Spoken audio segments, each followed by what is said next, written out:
شاهنامه قسمت 5 بخش 4 پادشاهی ضحاک گوینده آروین آریا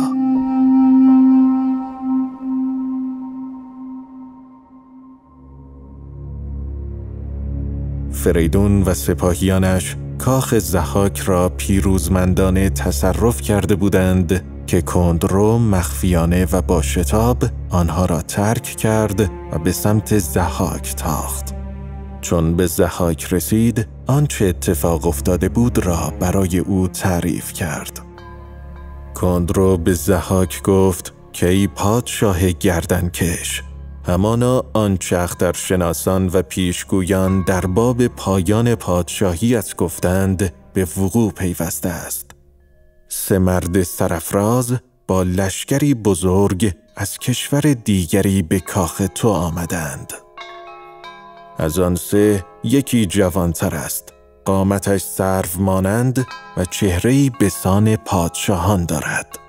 او با اینکه جوانتر است اما خردمندتر به نظر می رسد و گرزی مهیب و گرانبار در دست دارد و همکنون روی تخت پادشاهیت نشسته و تمام جادوهای تو را باطل کرده است. این مرد هر آن کس که در قصر خدمتگزار و بنده تو بود را از آدمیان و دیوان کشته و خونشان را ریخته است. ضحاک که خیال می کرد کندرو دچار خطا شده است به او گفت شاید میهمان است و میهمان نیز باید خوشنود و آسوده باشد. کندرو اینطور پاسخ داد این چه میهمانی است که روی سلطنتگاه تو نشسته و قصد دارد نام تو را از تخت پادشاهی پاک کند و آیین خودش را رواج دهد. چگونه چون این فردی را میهمان میدانی؟ ضحاک به او گفت انقدر ناله نکن، میهمان گستاخ خوشیومتر است. کندرو چنین پاسخ داد اگر این مرد میهمان توست در شبستانت چه می کند؟ چرا در بر همسران تو می نشیند؟ برآشفت ضحاک برسان کرگ، شنید آن سخن کآرزو کرد مرگ.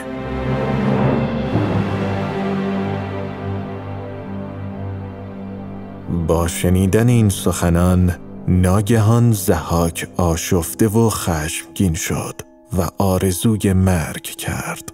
او در حالی که با تندخویی به کندرو دشنام میداد به او گفت تو دیگر نزد من ارج و اعتباری نداری و از این پس هرگز شهر و کاخم را به امید تو رها نخواهم کرد. کندرو نیز پاسخ داد من فکر می کنم تو دیگر هیچگاه بر آن تخت پادشاهی نخواهی نشست که من را کت خدای شهر و نگهبان قصرت کنی. پس بهتر است اکنون به دنبال چاره‌ای برای خودت باشی. بنابراین ضحاک غضبناک و شتابان همراه با سپاهی سترگ از دیوان جنگجو به راه افتاد تا به قصرش بازگردد. بفرمود تا برنهادند زین، بران باد پایان باریک بین. بیامد دمان با سپاهی گران، همه نره دیوان جنگاوران.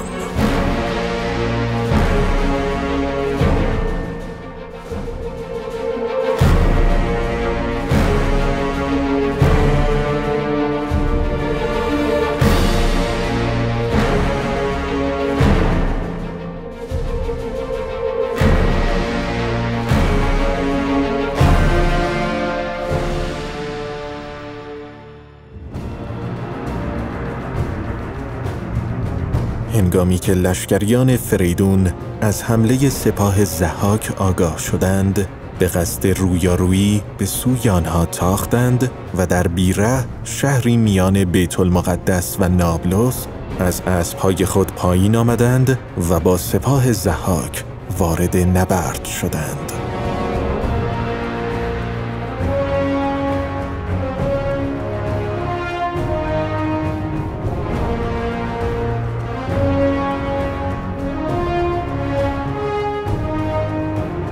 از جوانان و پیران شهر هر آن کس که در جنگیدن مهارت داشت به لشکر فریدون پیوست و به نبرد با سپاه ضحاک برخاست. همه در هوای فریدون بودند که از درد ضحاک پرخون بودند. تمام شهر از ضحاک خونین دل بودند و همگی به فریدون دل سپرده بودند. پس هر آنچه در دست داشتند از تیر گرفته تا خشت و سنگ بر سر سپاه ضحاک فرو ریختند، آنچنان زیاد که گویی از ابر سیاه باران می‌بارید و روی زمین جای سوزن انداختن نبود. به شهر اندرون هر که برنا بودند، چه پیران که در جنگ دانا بودند، سوی لشکر آفریدون شدند، ز نیرنگ ضحاک بیرون شدند.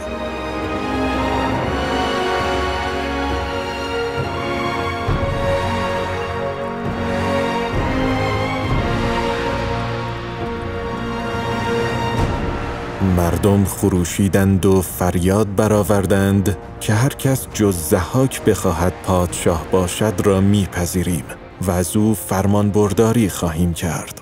بیش از این ضحاک جفا پیشه و اژدها دوش را پادشاه نمیدانیم. لشکر فریدون و مردم شهر همانند کوهی ستبر در برابر سپاه ضحاک سر برآوردند. این چنین سپاه دیوان ضحاک متوقف شدند و نتوانستند پیشروی کنند. غباری که از نبرد لشکریان فریدون و دیوان ضحاک برخاست به قدری زیاد بود که خورشید تیره گشت. ضحاک که دید نمیتواند با سپاهیانش پیش برود، چاره‌ای دیگر اندیشید.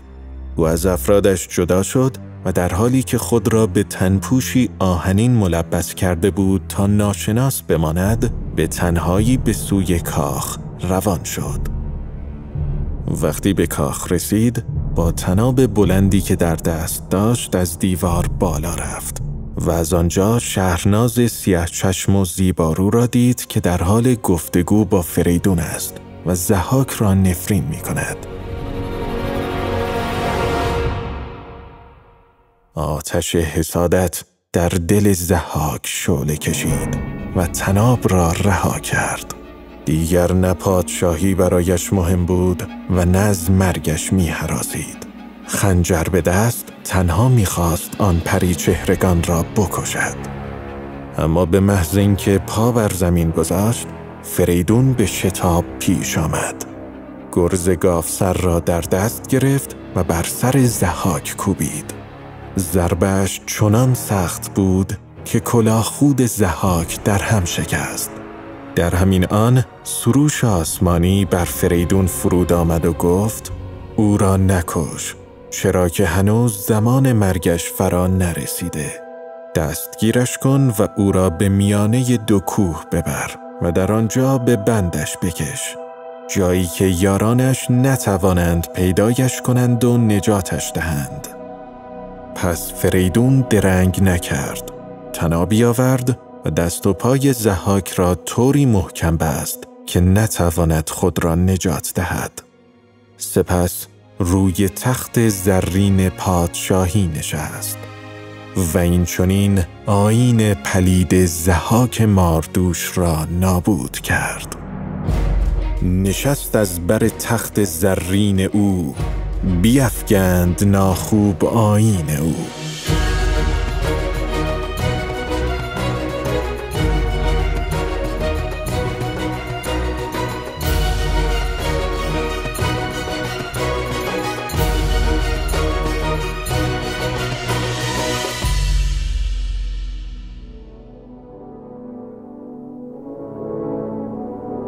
آنگاه مردم را گرد آورد و به آنها گفت: ای مردم آگاه، اکنون نبرد به پایان رسیده و بیش از این نباید به دنبال جنگ و خونریزی باشید.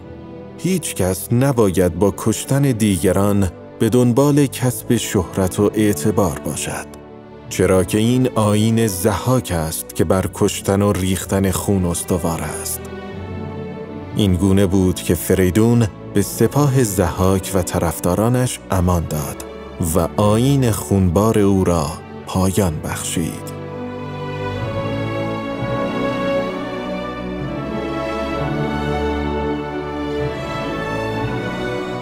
فریدون همچنین مردم را به آرامش و صلح‌جویی دعوت کرد و گفت: مردم عادی و صنعتگران نباید به دنبال جنگ و خونریزی باشند. این وظیفه سپاهیان است و هر کس باید بر سر کار خیش باشد و در کار دیگری دخالت نکند. چرا که اگر در کار هم دست اندازی کنید، جهان آشوبناک و آشفته می شود. ضحاک پلید که از او در هراس و رنج بودید، اکنون اسیر من است و توان و قدرتی ندارد. بنابراین از این پس به دنبال خوشی‌ها و نیکی‌ها بروید و به پیشه خودتان مشغول شوید.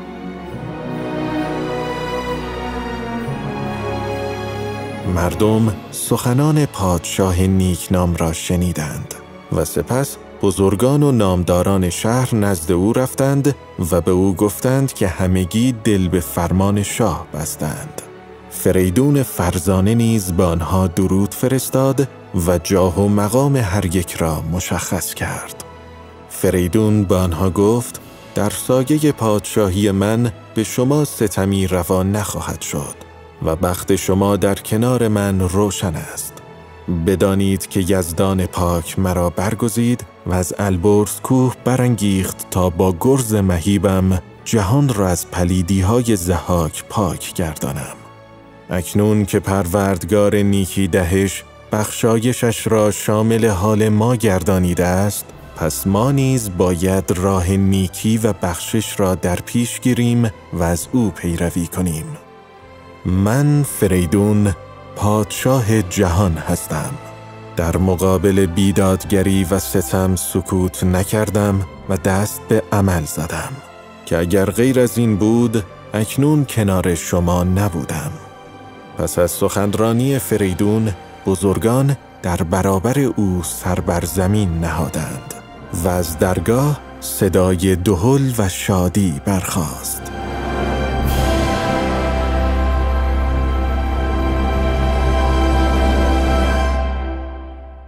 آنگاه فریدون بیش از این وقت را تلف نکرد و همراه با لشکریانش شتابان از شهر خارج شد. آنها هیچ غنیمتی از شهر بر نداشتند و به مردم امان دادند. تنها چیزی که با خود بردند ضحاک بود. او را با دستان بسته بر پشت شتری تیزرو نشاندند و به شیرخوان در رشته کوه البرز بردند. فریدون اسیرش را به درون غاری در دل کوه برد و قصد کرد او را بکشد. آنگاه دوباره سروش بر او فرود آمد و گفت: اسیرت را به تاخت تا دماوند ببر. باید تنها بروی و کسی از اعراب نباید همراهت باشد. پس فریدون به شتاب ضحاک را به غار بزرگی در دل کوه دماوند برد و در آنجا به بندش کشید. بیاورد ضحاک را چون نوند، به کوه دماوند کردش به بند. آن غار که انتهایش پیدا نبود، مکانی ناشناخته بود که کسی نمیتوانست پیدایش کند. پس فریدون زنجیرهای سنگین و محکم آورد و ضحاک را به دیوار غار زنجیر کرد تا مدتها با سختی و درد رنج بکشد. از او نام ضحاک چون خاک شد، جهان از بد او همه پاک شد. گسسته شد از خویش و پیوند او، بمانده بدان گونه در بند او.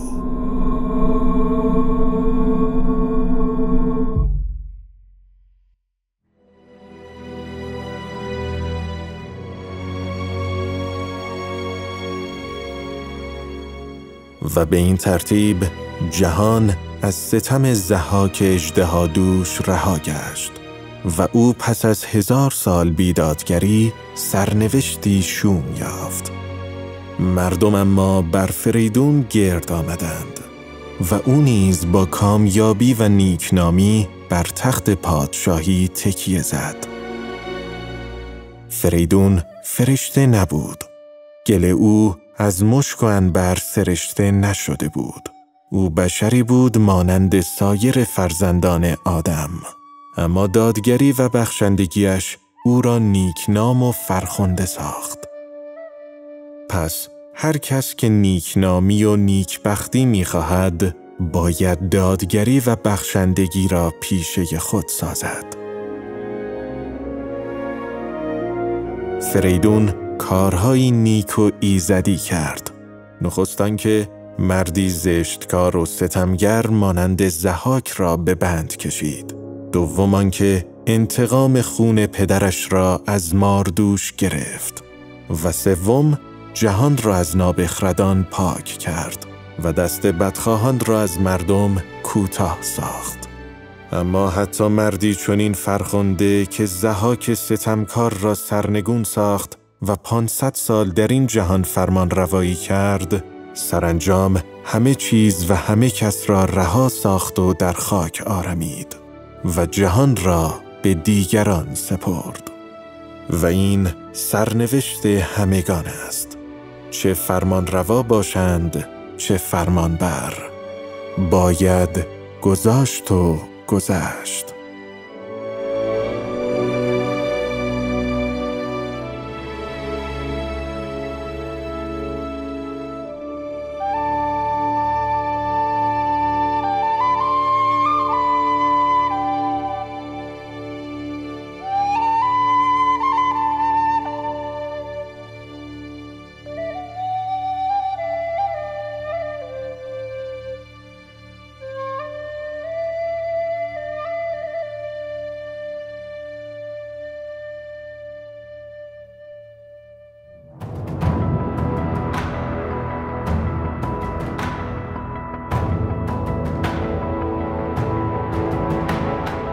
بیا تا جهان را به بد نسپریم، به کوشش همه دست نیکی بریم.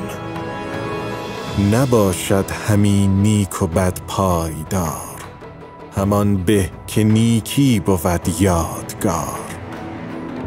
همان گنج دینار و کاخ بلند، نخواهد بودن مر تو را سودمند.